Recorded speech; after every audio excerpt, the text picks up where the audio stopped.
everyone, we are the Triple Trouble.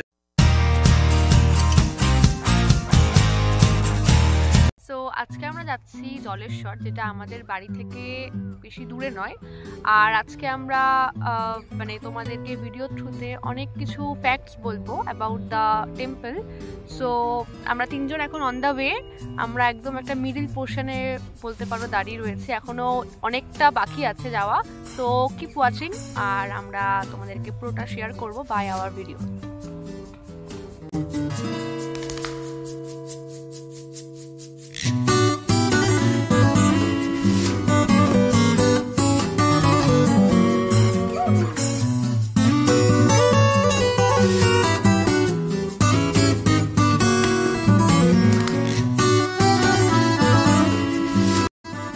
গল্প করতে করতে অবশেষে আমরা মন্দির চত্বরে পৌঁছালাম।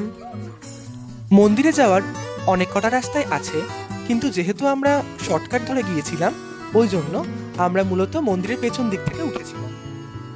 এটা ছিল মন্দিরের পিছনের প্রবেশদ্বার। এই যে পুকুরটা তোমরা দেখতে পাচ্ছ, এটাকে বলা হয় দুধ পুকুর বা শিব পুকুর। আশ্চর্যের ব্যাপার এই যে জলেশ্বরের শিব মূর্তি রয়েছে প্রস্তরের, সেটি বছরের সবসময় জলের তলায় নিমজ্জিত অবস্থায় থাকে।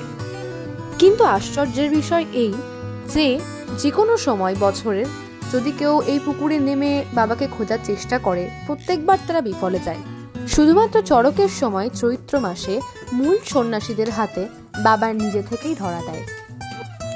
মন্দির চত্বরে ঢুকলেই এরকম অনেক দোকান দেখতে পাবে, যেখান থেকে তোমরা তোমাদের প্রয়োজন মতো পুজোর সামগ্রী কিনতে পারবে। পুকুর পার করেই সোজা রাস্তা চলে গিয়েছে একেবারে মন্দিরের গর্ভগৃহের দিকে। মন্দির লাগোয়া রয়েছে নীলঘর, যেখানে নীল পুজোর সময় সমস্ত ভক্তরা এসে জল ঢালে। ভক্তদের দাবি এখানে শিব পূরণ করেন মনস্কামনা। কথিত আছে সেন বংশের রাজত্বকালে দ্বাদশ শতকের শেষের দিকে এই এলাকার শিব পূজার প্রচলন শুরু হয়। সেই সময় মন্দিরে ছিল টিনের ছাউনি, আর দেওয়ালে ছিল ইট এবং কাদার গাঁথনি। পরে গোবরডাঙ্গার জমিদার রমেশচন্দ্র বন্দ্যোপাধ্যায় শিব মন্দিরের জন্য 60 বিঘা জমি দান করেন। সারা বছর দূর দূরান্ত থেকে বহু ভক্তরা এখানে পুজো দিতে আসেন। মূল মন্দির ছাড়াও এখানে রয়েছে শিবের একটি প্রতীক্ষা মন্দির, এছাড়াও রয়েছে একটি কালী মন্দির। মন্দিরের পাশেই রয়েছে একটি গাছ, যেখানে ভক্তরা তাদের মনস্কামনার জন্য ঢিল বাঁধেন, এবং ভক্তদের দাবি তাদের মনস্কামনা নাকি সফলও হয়।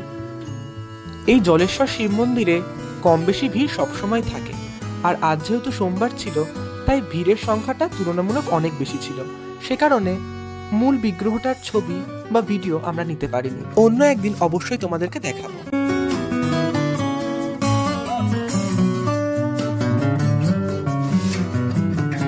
এখানে নতুন করে কালী মন্দির বানানো হচ্ছে। নীলের সময় সন্ন্যাসীরা বাঁক রাখেন এই স্থান। মন্দির চত্বরে ছিল অনেক নিরামিষ খাবারের দোকান। তো অনেকক্ষণ ঘোরাঘুরির পর আমরা তিনজন খেয়ে নিয়েছিলাম একটু ফুচকা। আমরা আমাদের দর্শন করেছি ভগবানকে, এবং আমাদের মন্দির চত্বরটা তো আমরা ঘুরিয়ে দেখালামই।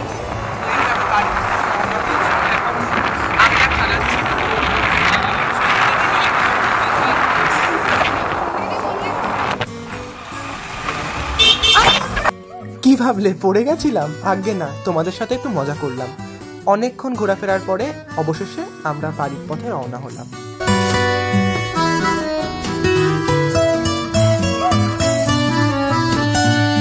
আজকের জন্য এইটুকুই থাক।